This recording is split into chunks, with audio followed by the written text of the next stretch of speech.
अस्सलाम वालेकुम नाजरीन। मैं हूं आपका मेज़बान परवेज़ इकबाल। जैसा कि आप जानते हैं, मैं आपको रखता हूं बाखबर यूरोप भर में अहम वाक़यात से। तो बात करते हैं तुर्की की।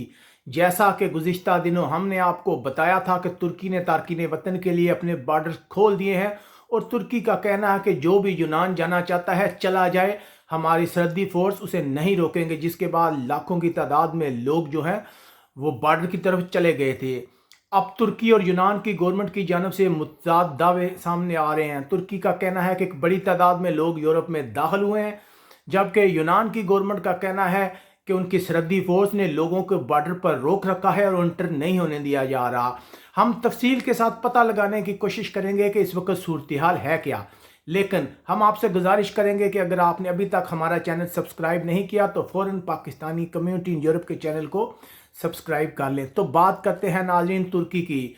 जो इस वक्त हम तक इतलात आ रही हैं, उनके मुताबिक तकरीबन 500 कन्फर्म अफराद जो हैं वो यूनान पहुंचने में कामयाब हो गए हैं। अगर बात की जाए दावों की, तो तुर्की की जानब से कहा जा रहा है, जैसे कि गुज़िश्ता रोज़ भी हमने बताया था कि तुर्की के सदर का कहना था कि तकरीबन 18,000 के करीब अफराद जो हैं वो यूनान में दाखिल हो गए हैं। इसके अलावा जो आज तुर्की की गवर्नमेंट का कहना है कि तकरीबन मज़ीद 76,000 अफराद जो हैं वो बॉर्डर की तरफ जा रहे हैं। यकीनन जो है तुर्की की गवर्नमेंट यूरोपीय यूनियन पर प्रेशर बनाने की कोशिश कर रही है। जबकि दूसरी तरफ अगर बात की जाए यूनान की गवर्नमेंट की, तो उसने इन इन दावों को रद्द कर दिया है। यूनान की गवर्नमेंट का कहना है कि अब तक तकरीबन 500 के करीब अफराद जो हैं वो यूनान पहुंचे हैं छोटी कश्तियों में। इसके अलावा बहुत बड़ी तादाद में लोगों को बॉर्डर पर रोक लिया गया है। अगर बात की जाए लोगों की, तो लोग मुख्तलिफ रास्तों से यूनान में दाखिल होने की कोशिश कर रहे हैं।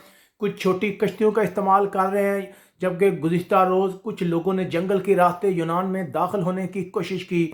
यूनान का कहना है कि उसने भारी तादाद में लोगों को बॉर्डर पे रोका हुआ है। बैनुल अक़वामी तंजीम बराए महाजरीन का कहना है कि तकरीबन 13,000 के करीब अफराद जो है वो मेन बॉर्डर पर मौजूद है, जहाँ से वो दाखिल होने की कोशिश करते हैं।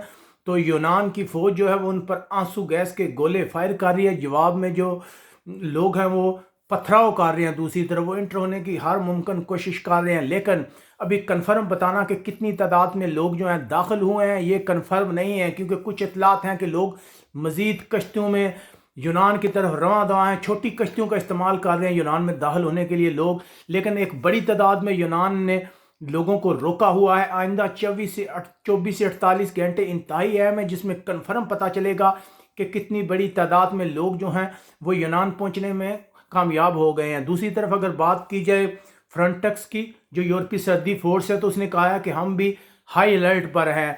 हमें नज़र आ रहा है कि बहुत बड़ी तादाद में लोग जो हैं वो यूनान में इंटर होने की कोशिश कर रहे हैं। हम यूनानी गवर्नमेंट की मदद करेंगे कि इन लोगों को यूरोप में दाखिल होने से रोका जा सके। जैसे जैसे इस सिलसिले में कोई अहम डेवलपमेंट होती है, मज़ीद अपडेट आती है, हम आप लोगों को आगाह करेंगे। अगर आपको हमारा ये वीडियो पसंद है इसे लाइक करें। इसके अलावा हमारे चैनल को सब्सक्राइब करना मत भूलिएगा। यहाँ से अपने मेज़बान परवेज़ इकबाल को इजाज़त दीजिएगा। अल्लाह हाफिज़।